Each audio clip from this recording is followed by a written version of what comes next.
old friend, it's good to see your face again. More welcome though yon trap and that old mare, for the wife is in a swoon, and I am all alone. Harris, fetch thy mare and take us home. The wife and I came out for a quiet glass of stout and a word or two with neighbors in the room. But young Clary, he came in, as drunk and wild as sin, and he swore the wife would leave the place with him. The wife, as quick as thought, said, "No, I'll bloody not," and she struck the brute a blow about the head. He raised his ugly paw and he lashed her on the jaw. She fell onto the floor as she were dead.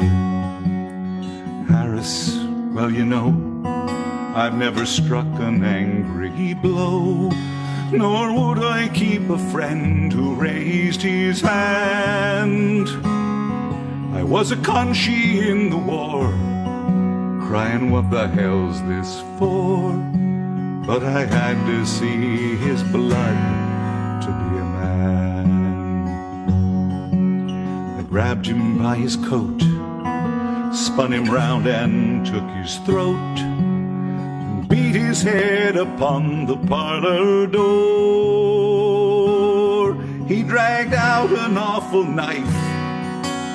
He roared, "I'll have your life." And he struck me, and I fell onto the floor.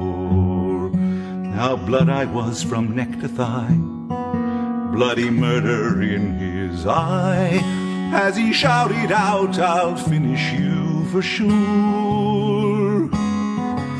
But as the knife came down, I lashed out from the ground, and the knife was in his breast when he rolled home. Now with the wife as cold as clay, I carried her away. No hand was raised to help us through the door. By God, I was a man. Now I cannot stand, and none of them I'll call a friend no more.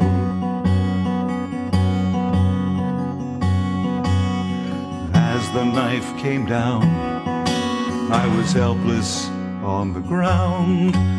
No neighbor stayed his hand, I was alone. By God, I was a man. Now I cannot stand. Harris, fetch thy mare and take us home. Harris, fetch thy mare, take us out of here. In my 59 years I'd never known that to call myself a man, for my loved one I must stand. Harris, fetch thy mare and take us home.